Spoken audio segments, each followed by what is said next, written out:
Bonjour et bienvenue à cette deuxième matinale de toute la franchise dans le cadre de Franchise Expo Paris 2025. Donc hier, nous avons abordé le sujet de la franchise, comment devenir franchisé, qu'est-ce que c'était qu'une franchise. Aujourd'hui, nous allons aller un peu plus loin. Vous avez trouvé un réseau qui vous intéresse, vous venez de recevoir votre DIP. Quelles sont les étapes suivantes? Donc pour en parler, nous avons le plaisir d'accueillir Olga Romulus, qui est directrice des relations extérieures fiduciales, accessoirement expert comptable. Bonjour. Et aussi membre du collège des experts de la Fédération française de la franchise. À ma gauche, j'ai Olivier Deladora, qui est responsable développement du réseau Viva Service, donc une enseigne de service à la personne. Bonjour. Et enfin, Nicolas Louis Amédée, qui est directeur du développement de Territoire et Marketing, donc Territoire et Marketing, qui est un cabinet spécialisé dans les études de marché, entre autres. Bonjour, tout à fait. Donc l'objectif de cette table ronde, c'est d'éclaircir les étapes clés après la réception du DIP, c'est-à-dire déjà l'analyse du DIP, la recherche de local, la recherche de financement, le choix du statut juridique. Et je vous propose qu'on démarre tout de suite avec une question pour Olivier. Lorsqu'un futur franchisé reçoit son DIP, quels sont les éléments à regarder en premier? Alors, le DIP est un engagement d'information du franchiseur vis-à-vis de son candidat. C'est un document qui est essentiel à la bonne appréhension du futur contrat de franchise. À l'intérieur de ce document, vous trouverez soit des extraits, soit l'intégralité du contrat de franchise. Et c'est donc le document clé, puisque c'est l'engagement qui sera signé le moment où le contrat sera signé en conséquence. C'est aussi un moyen de découvrir l'intégralité des agences qui existent sur le réseau, de découvrir également les défaillances qui ont pu avoir lieu dans le dernier exercice. C'est des indicateurs qui sont importants et c'est aussi un élément de discussion avec le franchiseur afin de comprendre pourquoi il y a eu ces défaillances ou ces changements dans le réseau. C'est la carte d'identité de l'enseigne, c'est de comprendre qui sont les dirigeants, quelle est la gouvernance de l'entreprise. C'est aussi découvrir la qualité des outils, et je pense que tu en parleras, mais l'état général de marché, voir s'il est bien confectionné, s'il est complet, s'il est à jour, s'il a, on va dire, moins de 18 mois. Et puis, c'est de découvrir aussi l'état local de marché, donc de découvrir la zone qui va être mise à disposition de l'entreprise pour la suite, pour développer le concept en question. D'accord. Olga, est-ce qu'il y a des éléments financiers qui doivent être analysés avec attention dans ce document? Oui, parce que, comme le disait Olivier, en fait, il y a un ensemble de documents qui sont remis par le franchiseur au franchisé. Et ces documents, il y a aussi des éléments financiers. Alors, ces éléments financiers, quels sont-ils? Tout d'abord, il y a les comptes annuels du franchiseur, tout simplement. Donc ça permet de savoir un peu, pas un peu beau, mais de savoir vraiment la rentabilité du franchiseur, sa capacité qu'il a à défendre la marque, à promouvoir son réseau, sa capacité à innover. Il se peut également que ce franchiseur, dans ses comptes, porte une unité pilote. Donc, auquel cas, on aura, là, c'est encore mieux, la visibilité de la performance financière en fait, d'un point de vente, managé par le franchiseur, mais sur lequel il a fait des essais, et donc peut-être avec des essais heureux ou malheureux qu'il a dû corriger. Mais en tout cas, ça donne une bonne visibilité de la performance financière qui peut être attendue. Il y aura également des éléments liés aux investissements spécifiques au concept. Donc ça permet aussi de voir quels sont les investissements particuliers liés au fait de rentrer dans ce réseau de franchise et de les benchmarker peut-être avec ce qui se fait sur le marché hors du concept. Et puis enfin, on va avoir tout un tas d'autres informations, comme le disait Olivier, qui sont en lien avec le futur contrat de franchise. Donc les éléments liés au taux de redevance, les éléments liés au montant du droit d'entrée, ce que contient le droit d'entrée, est-ce qu'il y a une exclusivité de territoire, est-ce qu'il y a des mises à disposition de packs ou de services particuliers. Donc des informations nombreuses, riches et très importantes à analyser avant de signer. Bon, à quel moment est-il pertinent de faire appel à un expert comptable? Est-ce que c'est à ce moment-là? Oui. Voilà. C'est le moment ou jamais, effectivement, où l'expert comptable peut apporter son regard professionnel sur la lecture de ces éléments. D'accord. Et on rappelle que le document d'information contractuelle n'apporte aucun engagement de la part du franchisé. Aucun. C'est un document. Alors, le seul engagement, c'est la confidentialité quand même. C'est-à-dire qu'on n'est pas censé le mettre sur la place publique. Mais pour le futur franchisé qui le reçoit, il n'a aucun engagement vis-à-vis du franchiseur et il a même 3 semaines minimum, 20 jours minimum, donc il peut prendre plus, pour prendre tout le temps et les conseils nécessaires. Et vis-à-vis de son expert comptable qui est tenu par le secret professionnel, il peut bien évidemment lui remettre le DIP pour relecture. Oui. D'accord, on va passer à une autre étape qui est tout aussi importante, c'est le choix du local, le choix de l'emplacement.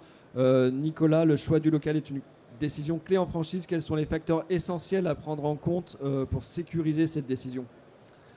Oui, en effet, c'est un point extrêmement important. La première chose, c'est déjà de discuter avec l'enseigne, en fait. C'est déjà de regarder le secteur d'activité et le concept. Parce que tout le monde ne peut pas s'implanter n'importe où. Beaucoup de gens rêvent d'être dans ce qu'on appelle les emplacements numéro 1, c'est-à-dire la zone numéro 1 de l'agglomération dans un emplacement principal. Mais en fait, les modèles économiques ne le permettent pas forcément. Et ce n'est pas forcément ce qu'on recherche partout. Si on est dans le service à la personne, si on est dans la restauration, si on est dans l'automobile, bien évidemment, les niveaux d'emplacement sont différents. Et la capacité à supporter des valeurs locatives spécifiques qui nous emmènent sur des taux d'effort, c'est-à-dire la capacité finalement à avoir un niveau d'activité suffisant pour couvrir l'ensemble de ces charges, c'est déjà le premier point qui va être primordial. Ensuite, c'est la qualité, ce que je vais appeler intrinsèque du local. C'est-à-dire qu'on a identifié qu'on va plutôt se mettre sur tel type de zone, sur tel type d'emplacement, on va avoir des propositions. Et les qualités intrinsèques du local, qu'est-ce que c'est? Ça s'appelle la visibilité, l'accessibilité, l'environnement concurrentiel. Finalement, quel type de concurrence j'ai face à moi? Est-ce que c'est des gens qui vont m'aider? L'environnement commercial, est-ce que je bénéficie finalement d'une activité commerciale complémentaire à moi en termes de cible de clients? Est-ce qu'en gros mes voisins sont des gens qui vont m'apporter du business parce qu'on a les mêmes types de clients ou pas du tout? En tout cas, ça fait partie des points qui sont extrêmement importants à prendre en compte dès le début. Et puis ensuite, ça va nous emmener sur d'autres choses comme des études pour estimer un chiffre d'affaires, parce que pour aider aussi l'expert comptable, c'est bien de savoir finalement quel potentiel on va pouvoir avoir dessus. D'accord. Et quels outils sont à la disposition des futurs franchisés pour les aider à analyser justement le potentiel d'une zone de chalandise, pardon? Ouais. Alors, il existe plein de choses, et moi j'aime bien quand les porteurs de projets se prennent en main et déjà essayent de faire leur propre étude. Alors souvent on va se renseigner auprès de l'INSEE, auprès du ministère. Il existe des plateformes d'outils géomarketing. Nous on en a un qui s'appelle geo-business.com qui a pour objectif de dire aux porteurs de projets regarde déjà, on facilite l'accès, déjà regarde gratuitement, crée-toi un projet, fais-toi une zone de chalandise, regarde quelques indicateurs pour se donner une idée. C'est plus pour se mettre dans la démarche de l'étude, parce qu'en réalité, on a besoin d'aller sur le terrain, qui est généralement la deuxième étape. La première étape, c'est déjà de se renseigner, il y a des outils pour ça. Deuxième étape, c'est de faire soi-même du terrain, en tant que porteur de projet, d'aller se rendre compte de ce que c'est en activité, en flux, chez les concurrents. C'est hyper important. Et puis à un moment, le point essentiel, c'est comment j'estime mon chiffre d'affaires. Et pour ça, il y a des techniques, il y a des méthodes.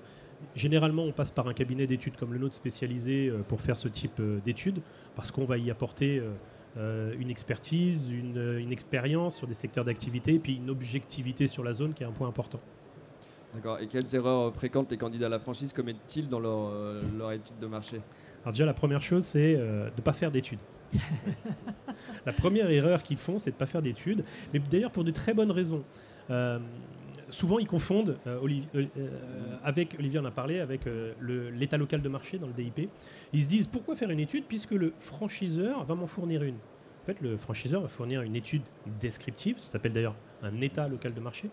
Mais comme on l'a dit, il n'y a pas d'engagement, il n'y a pas de notion de perspective, de chiffre d'affaires.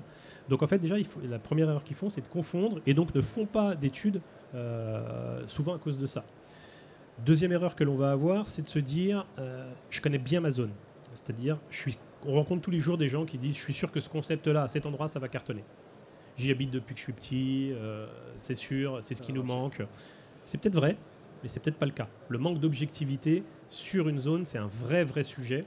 On est forcément convaincu, on est en plus entrepreneur, on a envie, c'est bien, c'est positif, mais à un moment, prendre un peu de sécurité et prendre un peu d'objectivité sur la zone, c'est le point important.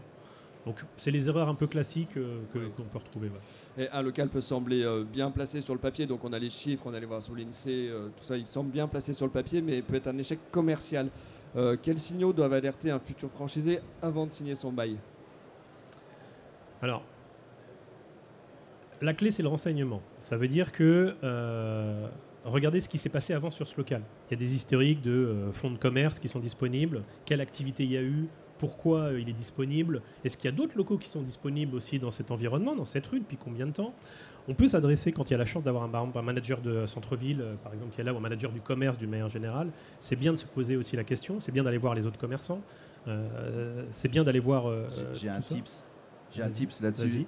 Google permet d'avoir l'historique. Et donc, en regardant un emplacement, on peut regarder l'antériorité de l'emplacement et de voir si ça a tourné de nombreuses fois. Avec les images Avec les images datées, ouais, en effet, c'est un des petits trucs qu'on utilise forcément en regardant, tiens, qu'est-ce qu'il y a pu y avoir avant. Après, ça permet juste de dire qu'il y a eu du mouvement. On ne sait pas pourquoi il y a eu du mouvement. Ça veut dire qu'à un moment, il faut se poser la question de quel est le profil de clientèle que l'on a. Est-ce qu'on a vraiment un flux qui va nous intéresser? Est-ce que c'est vraiment une clientèle type qui est intéressante pour nous? Donc c'est tout ça qu'il faut étudier parce que il faut mettre tout ça au regard aussi de sa stratégie locale. Moi, je dis aussi souvent qu'on peut aussi trop bien s'implanter. Alors ça peut paraître paradoxal, c'est-à-dire trouver un super emplacement qui va même cartonner d'ailleurs et on va très bien fonctionner. En revanche, on va peut-être bloquer soi-même son propre développement sur la zone en ayant choisi ce local, alors qu'on avait une opportunité d'ouvrir peut-être 2, 3 unités, agences, restaurants, mais on n'a pas forcément vu ça en amont. On fait le premier, on s'implante et après on s'aperçoit un peu tard que, ah bah mince, si j'avais pris un emplacement peut-être un peu moins central, un peu décalé, certes j'aurais fait peut-être un petit peu moins de chiffre d'affaires sur le premier, par contre j'aurais pu couvrir ma zone, mailler avec un deuxième, un troisième et globalement faire plus de chiffres au total. Donc ça veut dire fixer une stratégie finalement en amont sur ce qu'on veut faire en fait. Et ça, vous, c'est ce genre de choses sur lesquelles vous faites attention en tant que cabinet Oui, on est censé au maximum essayer d'accompagner le franchiseur là-dessus aussi, parce que c'est la relation entre le franchisé et le franchiseur. Finalement, le franchisé, s'il veut ça, c'est une discussion avec le franchiseur qui va lui dire et qui va déjà être capable de l'orienter sur ces aspects-là stratégiques en fait. D'accord, une dernière question. Entre une rue passante avec un loyer élevé, vous l'avez déjà abordé un peu la question, mais entre une rue passante avec un loyer élevé et une zone plus reculée mais abordable, comment arbitrer ce choix? Alors là, c'est toute la discussion, je pense déjà avec la tête de réseau. Je considère, on parle de franchise, qui dit franchise dit savoir-faire. Je considère que dans le savoir-faire, la tête de réseau a aussi la connaissance de ses implantations, de ce qui va fonctionner, du type de valeur locative qu'on peut supporter, jusqu'où ça fait complètement partie du savoir-faire, notamment de la partie commerciale, comment j'adresse mes clients, qui sont mes clients. Et c'est important de discuter du coup avec la tête de réseau. Tous ne le font pas forcément, ne le maîtrisent pas, surtout au début. Ça peut être des fois un petit peu difficile quand on n'a pas expérimenté notamment toutes les natures d'implantation qu'on peut avoir. C'est pas forcément évident, mais c'est quand même le premier point. C'est-à-dire discuter avec la tête de réseau pour ça. Parce que c'est eux qui ont les clés réellement de ce qui va être acceptable ou pas. Et puis ensuite, c'est d'aller regarder ces fameuses typologies de clients et savoir comment on va les adresser. Je pense que ça, c'est un point essentiel pour arbitrer en fait. D'accord. Olivier, vous êtes d'accord avec ce que dit Oui, Nicolas en tant que franchiseur, comment est-ce que vous accompagnez les... Alors il y a différents types d'activités déjà, c'est-à-dire qu'il y a des emplacements qui sont plus stratégiques que d'autres selon les concepts. En l'occurrence, dans le service à la personne, on va chercher de la visibilité. Alors je parle pour Viva Service, mais en tout cas c'est le passage de véhicules, l'accessibilité au local, à l'espace pour les futurs collaborateurs. C'est un lieu de réassurance pour le service à la personne, pour le client. Donc il faut qu'il soit proche de sa zone, qu'on ait des transports en commun à proximité. Mais en aucun cas, il faut s'installer sur des emplacements numéro 1. En tout cas, c'est ce qu'on considère, nous, comme étant pas essentiel, considérant qu'on n'aura pas les moyens de payer un loyer qui sera très élevé et que ça ne nous contribuera pas à capter plus de clients, d'avoir un local implanté à un endroit A plutôt qu'un endroit B, en fonction de la commercialité de la zone. Après, il faut regarder aussi l'expérience. L'expérience du franchiseur va parler, on l'a évoqué, et aussi l'expérience des franchisés qui sont implantés, et confronter en fait en ce que dit le développeur et la réalité du terrain. Et plus vous aurez d'échanges avec les franchisés existants, et plus vous aurez aussi des avis qui peuvent être complémentaires à la bonne décision pour l'implantation. Mais dans les services à la personne, c'est moins stratégique que pour un restaurant, pour de la distribution, pour un commerce de proximité ou de textile. D'accord. Le montant du loyer, du coup, ça va me permettre de rebondir sur le prochain sujet à intégrer donc dans le business plan. Je vais me tourner vers vous, Olga, pour la partie financement. À moins que vous vouliez ajouter quelque chose sur la recherche de local. Donc, on a des. Ouais, faut pas aller trop vite dans le local, faut prendre du temps. Des fois, on est un peu dans l'urgence quand on veut créer, entreprendre, poussé peut-être par un développeur ou par une exigence, une rareté. Mais il faut quand même se dire que sur certains métiers, c'est essentiel et que le temps qui sera passé à trouver le bon local va faire gagner du temps a posteriori et la réussite du projet en dépend beaucoup sur certains secteurs. C'est une étape importante, très importante du projet. C'est pour ça que j'expliquais la partie stratégique aussi localement, c'est-à-dire que ça revient aussi au franchisé de savoir ce qu'il veut faire. comment il se Par la projette par la suite. Et c'est ça les difficultés, c'est qu'on commence par ouvrir une première unité, mais peut-être que déjà on se voit sur une deuxième, une troisième, en tout cas on a peut-être des velléités. Et dans ces cas-là, si c'est le cas, il faut savoir si sa zone est en mesure de l'accepter. Finalement, est-ce que j'ai la place pour, est-ce que j'ai la taille de marché pour, et est-ce que je suis en adéquation avec le réseau et la stratégie du réseau dans ce cadre-là en fait. D'accord. Donc là, j'ai décortiqué mon DIP, j'ai entamé ma recherche de local, et maintenant il va falloir que je trouve un financement pour financer tout ça. Donc Olga, un franchisé doit convaincre une banque. Quels sont les éléments clés d'un business plan solide qui rassure les financeurs, les banquiers? Alors, c'est vrai que avant d'aller voir le banquier, il faut passer voir son expert comptable parce que le banquier, il va demander un business plan. Ce business plan, c'est quoi? C'est un peu la promesse que va lui faire le candidat franchisé en lui disant voilà si vous me prêtez de l'argent, voilà ce que je vais faire, je vais gagner de l'argent, je vais pouvoir vous rembourser. Il faut vraiment rassurer le banquier et lui montrer la solidité du projet. Donc, le business plan, il va avoir 2 volets essentiels.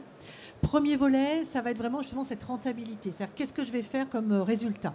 Pour ça, la première chose, il faut arriver avec, je te rejoins Nicolas, une bonne étude de marché.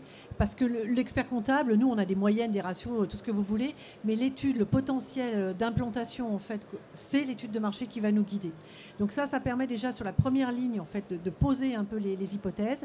Puis après, on va le décliner pour arriver combien de taux de marge je vais faire, quelle va être ma rémunération, est-ce que je recrute du personnel, et du coup, en bas de page, mon résultat net et donc ma capacité de remboursement pour l'emprunt que je sollicite. Alors, en franchise, on est aidé puisque le franchiseur aura sûrement des ratios, aura sûrement un observatoire.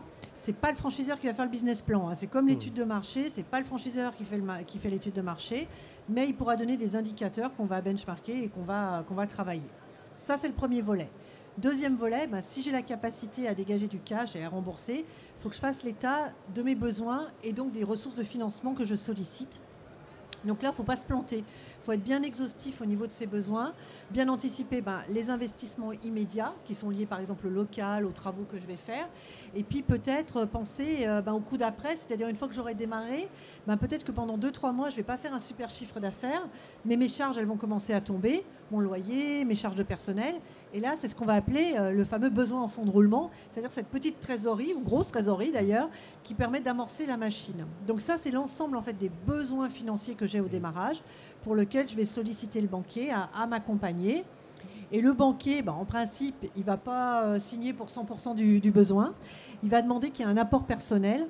Donc là aussi, on est convaincant dans son business plan au niveau de sa rentabilité. On est bien convaincant au niveau des besoins et de leur exhaustivité. Et puis derrière, il faut apporter la preuve d'un apport personnel donc, qui souvent est entre 25 et 30%, c'est les ratios habituels, de l'enveloppe globale.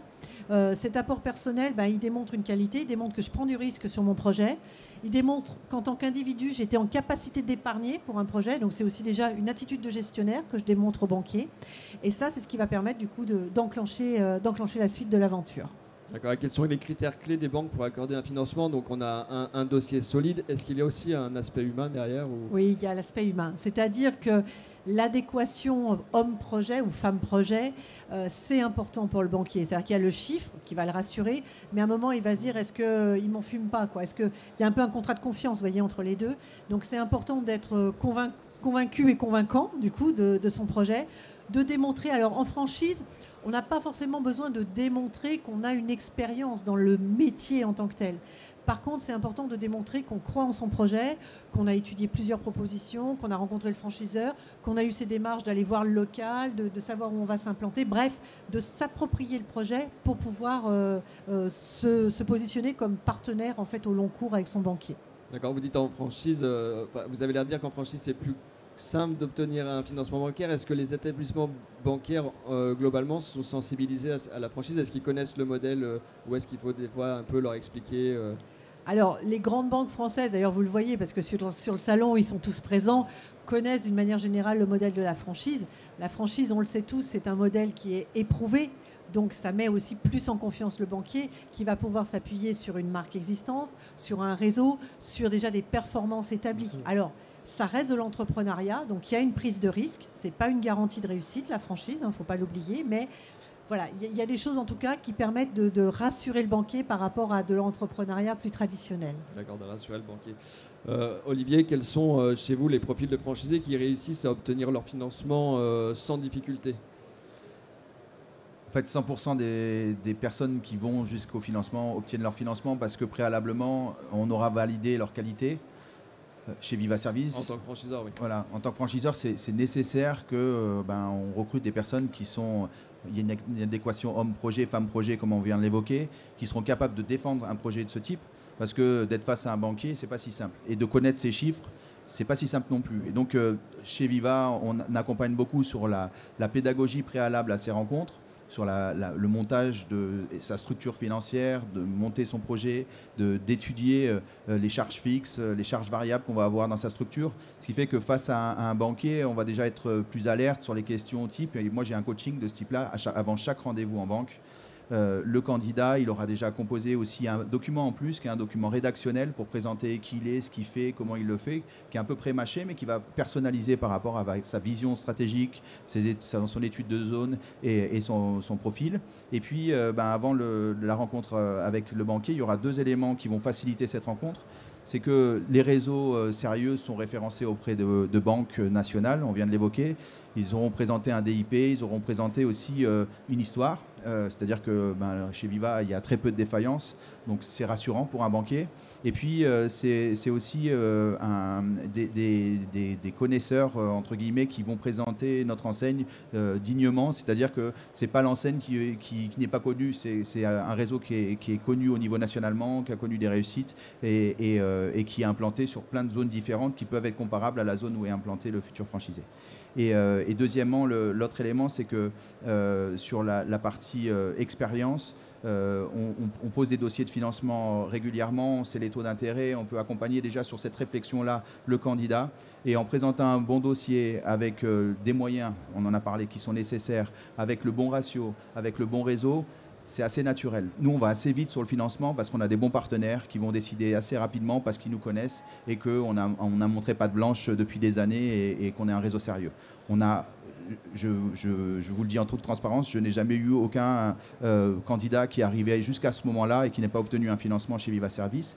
D'autant plus que nous, on ne signe pas un contrat de franchise avec un franchisé, même pas un contrat de réservation avant qu'il ait cet accord bancaire. Ça, c'est classique dans la franchise Non, pas du tout. Nous, on a cette particularité-là. C'est une volonté des fondateurs, de Stéphane et Jean-Philippe, de se dire qu'on apprend pendant cette phase-là à se découvrir mutuellement. Pendant cette phase, ils peuvent contacter tous nos franchisés, ils peuvent rencontrer des partenaires, banquiers certes, mais aussi des avocats pour analyser les documents.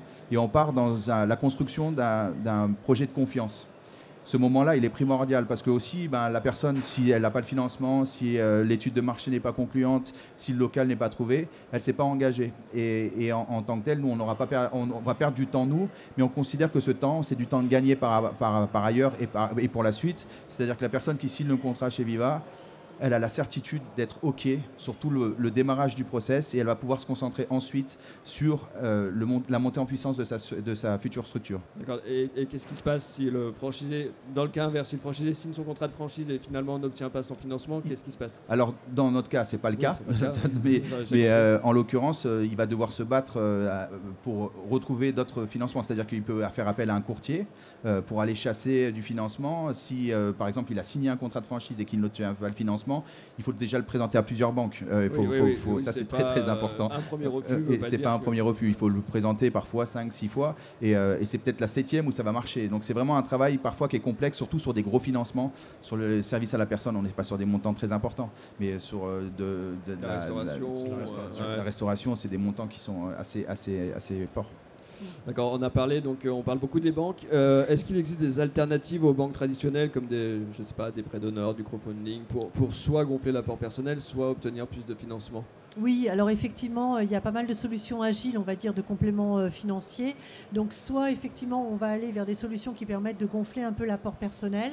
Donc, c'est par exemple les plateformes de type Réseau Entreprendre, France Initiative, où en fait les aides qui sont des prêts d'honneur sont assimilées à de l'apport personnel par la plupart des banques. Il y en a qui ne le considèrent pas. Mais donc, on peut avoir un effet de levier. C'est-à-dire, j'ai 10 000 euros, je suis allé chercher, si j'ai un ratio de 30%, si j'ai 10 000, ça veut dire que le banquier va me prêter 20 000. Si j'ai 10 000 euros et que je suis allé chercher 10 000 euros près de France Initiative, ben j'ai 20 000, donc le banquier mécaniquement me prêtera potentiellement 40 000. Vous voyez, ce qu'on appelle l'effet de levier dans ces aides-là. Après, on peut avoir des aides qui sont plus des aides, on va dire, de financement, on va dire, qui ne vont pas se positionner sur des financements classiques. Par exemple, les banquiers ont du mal à financer le besoin en fonds de roulement que j'évoquais. Le crowdfunding, ça peut être un sujet qui va aller financer, par exemple, du stock, qui va aller financer, de manière plus souple, en fait, certains postes qui sont un peu écartés par les financements traditionnels.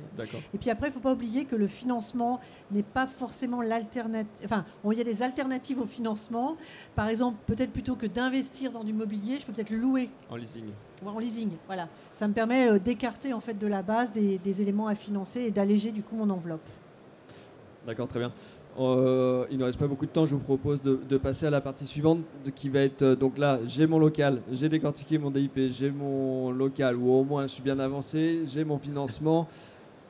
Il faut choisir un statut juridique. À quel moment on choisit le statut juridique de son entreprise? Est-ce que c'est avant de chercher un local, après, pendant le... Alors, tant qu'on n'a pas besoin d'exister en tant que société, il n'y a pas besoin de se précipiter. Par contre, quand on va avoir besoin d'exister en tant que société, par exemple pour signer un bail commercial ou pour faire ses premières démarches, c'est vrai que là, il faut avoir un peu les idées claires. Donc, c'est bien de se renseigner avant. Comme ça, quand il y a besoin d'enclencher les choses, ça va vite. Parce qu'après, il y a des délais, notamment de rédaction de statut, de dépôt, qui peuvent un peu, on va dire, gripper la machine si on ne s'y est pas pris un petit peu avant. Dans la réflexion, pas dans la mise en œuvre. Donc dans la réflexion, c'est pas mal de consulter assez rapidement. Quand on fait le business plan, par exemple, c'est des sujets qu'on évoque avec son expert comptable. Parce que selon le statut juridique qu'on va prendre, on va avoir des impacts fiscaux ou en termes de couverture sociale qui vont être différents et qui doivent être intégrés dans le business plan. Donc vous voyez, l'aspect conseil et approche de ce sujet, elle peut arriver assez tôt. Assez tôt, oui. Et justement, comment choisir le bon statut juridique? Vous dites qu'il y a des aspects fiscaux et sociaux à prendre en compte. Quels sont ces aspects fiscaux et sociaux à prendre en compte selon les choix? Alors déjà, ce qu'il faut se dire, c'est que le statut juridique, il n'y a pas de statut idéal. Il va y avoir un statut qui va correspondre plus ou moins à vous, en tant que porteur de projet, et à votre projet. Il y a 4 éléments à regarder dans le cas d'un statut juridique. Premier élément, c'est ce qui va concerner la protection de votre patrimoine personnel. Vous allez créer votre entreprise, vous allez prendre un risque, donc c'est bien de savoir quel statut est plus ou moins protecteur par rapport aux biens que j'ai en propre. Deuxième sujet, ça va être un sujet qui va être lié à comment est-ce que je travaille. Est-ce que je travaille tout seul? Donc dans ce cas-là, j'ai des formes juridiques pour être tout seul, ou est-ce que je veux m'associer? Et dans ces cas-là, si je m'associe, il y a des formes juridiques qui peuvent être un peu différentes, avec des droits et devoirs qui sont différents aussi entre les associés. Troisième aspect, ça va être un aspect qui va être lié justement à l'aspect couverture sociale du dirigeant. Est-ce que je veux un statut qui est plutôt similaire à celui que je connaissais en tant que salarié, parce que je suis en fin de carrière, etc. Ou je veux un statut qui est peut-être un peu plus proche de l'entrepreneur, on va dire, pur et dur, un peu moins coûteux, mais un peu moins couvrant. Voilà, ça c'est de l'arbitrage qu'il faut faire. Et puis dernier point, mais pas des moindres, la fiscalité, effectivement. Comment est-ce que mon entreprise et moi-même, j'essaye d'optimiser fiscalement le sujet. Est-ce que je vais être à l'impôt sur les sociétés, à l'impôt sur le revenu? Donc là, on va faire des simulations pour voir ce qui est le plus pertinent. Et c'est l'équilibre en fait des 4 sujets qui va faire que va se dégager plutôt la SAS, plutôt la SARL, la SASU ou je ne sais. D'accord. Est-ce qu'il est possible de changer de statut après son lancement ou est-ce qu'il vaut mieux avoir son statut défini pour la durée, pour les 10 prochaines années? Alors, c'est toujours possible, mais ce sera toujours un peu coûteux. Donc, il vaut mieux réfléchir, prendre le temps avant et essayer de trouver un statut juridique qui soit le plus couteau suisse, je dirais, par rapport à son projet. Si, par exemple, aujourd'hui, je démarre tout seul, mais que j'envisage de m'associer, c'est quelque chose qu'il faut intégrer dès le départ. D'accord. Il nous reste 5 minutes. J'ai juste un petit commentaire à rajouter, et sous ton couvert bien sûr. Mais il me semble aussi que sur le statut, il est intéressant de regarder ces aides du Pôle emploi, parce qu'aujourd'hui, il y a des modifications, et en étant gérant TNS, il y a des abattements qui sont mis en place. Alors quand on est en SAS, SASU et qu'on est assimilé salarié, on n'a pas cet abattement-là. Donc il y a cette réflexion-là, peut-être c'est faux, peut-être mais c'est récent, c'est très récent, donc c'est une nouveauté pour nous. Oui, c'est vrai que dans le cadre effectivement alors, continuité, je pense que tu as continuité des droits des porteurs de projets qui ont recours à Pôle emploi France Travail. Voilà. Effectivement, il peut y avoir aussi ces sujets-là qui peuvent faire pencher la balance en fait. Après, il faudrait faire une émission complète sur ça c'est sûr. C'est une prochaine idée d'émission. Ouais, voilà. Donc on va juste pour conclure une dernière question à chacun. Olivier, jusqu'où va l'aide d'un franchiseur sur des sujets comme qu'on vient d'évoquer, la recherche de local, financement, montage juridique? C'est une sacrée limite. C'est-à-dire qu'il ne faut pas dépasser une certaine limite parce qu'on va être engagé après dans la décision d'un porteur de projet. Et en fait, il faut toujours avoir cette limite en tant que franchiseur, c'est de ne pas prendre la place d'eux, de ne pas décider à la place d'eux et de ne pas définir des objectifs qui ne sont pas les siens, puisqu'il y a une indépendance des parties. Et en conséquence, il faut trouver cette limite. Je pense qu'il n'y a pas de limite à l'accompagnement, à aider à accompagner tout en ayant l'objectivité. C'est-à-dire qu'on va proposer plusieurs solutions. C'est un peu ma pratique, c'est-à-dire de jamais dire c'est comme ça, mais il y a cette possibilité-là, cette possibilité-là. Il n'y en a pas 10 000 autres, mais en tout cas, c'est ton choix. Et puis aussi d'avoir d'autres gens autour de la décision, c'est-à-dire que pas qu'avoir le franchiseur qui dicte aux candidats ces éléments, c'est important d'avoir aussi des discussions avec un expert comptable. Donc accompagner sans ingérence. Voilà. Nicolas, certains réseaux imposent un emplacement ou une zone. Comment le futur franchisé doit-il aborder cette contrainte ? Moi, je le vois comme une chance à partir du moment où, comme on vient de l'évoquer jusqu'avant, on est dans une logique où on respecte et on n'est pas dans de l'ingérence. C'est-à-dire qu'on impose, mais on impose de manière, en fait, on incite très fortement, mais c'est expliqué. C'est pour ça que je dis que je le vois comme une chance, parce que généralement, c'est un réseau qui s'est structuré, qui connaît son plan de développement, qui sait où il veut aller dans les zones prioritaires, qui sait combien il va pouvoir faire d'ouverture. Et donc, ça s'inscrit dans la stratégie que j'évoquais tout à l'heure du porteur de projet. Si le porteur de projet est en phase avec ça, c'est dans sa stratégie, dans ces cas-là, il est intéressant de s'appuyer sur la tête de réseau qui va lui imposer, je vais mettre entre guillemets se imposer, parce que ce sera expliqué justement. Et la tête de réseau va lui expliquer pourquoi, va démontrer pourquoi, et généralement il connaît ses clients, il connaît ses zones de chalandise, et il sait pourquoi il l'oriente très fortement sur ces zones-là. Dans une relation de confiance. Et du coup, voilà, c'est pour ça que je le vois plutôt comme une chance à partir du moment où tous les critères que j'ai évoqués sont réunis. Et enfin, Olga, comment bien gérer les premiers mois de la création d'entreprise, tant en termes de finances personnelles que de finances de l'entreprise? Alors, il ne faut pas mettre tous ses œufs dans le même panier. Voilà. Il faut garder une petite réserve de trésorerie. Même si le banquier va un peu vous tordre en vous disant mais il faut mettre un peu plus dans l'apport personnel, etc. Il faut se garder une petite réserve de trésorerie. Alors, ça peut être une réserve de trésorerie qu'on a soit en tant que porteur de projet, soit peut-être dans l'entente familiale, c'est-à-dire on se met d'accord avec son partenaire pour que le train de vie pendant quelques temps soit assuré par les rémunérations de l'autre, du conjoint pour passer le cap. D'accord. Et pour conclure, si vous aviez un seul conseil à donner aux futurs franchisés, lequel serait-il ? D'étudier tous ces éléments.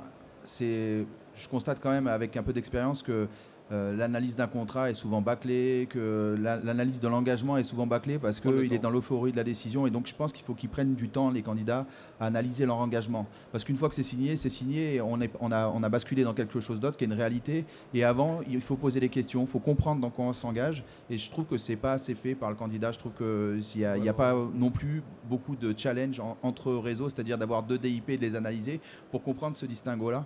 Il n'y a pas assez d'analyse de plusieurs franchiseurs. On tombe un coup de cœur d'un franchiseur et puis après on abandonne, on a des œillères, comme tu le disais tout à l'heure en disant qu'on est un peu focus sur notre projet, on veut avancer, mais il faut bien étudier les choses et donc étudier, analyser, comparer. Très rapidement, on n'a plus le temps. Je vais dire la même chose forcément, mais faites-vous accompagner d'un professionnel pour le coup sur l'estimation de chiffre d'affaires pour avoir ce regard objectif qu'on vient d'évoquer. C'est le seul moment où justement on va pouvoir prendre du recul sur son activité et même quand on va être lancé, que ça va fonctionner, il y a toujours des difficultés dans la vie d'entrepreneur. Plus on aura étudié en amont, plus on aura eu des éléments, plus on saura répondre en cas de difficulté avec des actions marketing et commerciales. D'accord, donc comparer, analyser, s'entourer. Olga? Moi je dirais surtout ne pas s'isoler et je dirais ce que m'a dit un de mes clients, il faut sortir pour s'en sortir. Très bien, je vous remercie tous les trois. Je vous rappelle que Olga, Nicolas et Olivier ont tous un stand sur Franchise Expo Paris, donc Fiducial, Territoire et Marketing et Viva Service. Si vous voulez poursuivre la discussion, n'hésitez pas à aller les rejoindre et discuter avec eux. Merci à vous et Merci à bon salon à tout le monde. Merci. Merci à tout le monde. Merci à toi.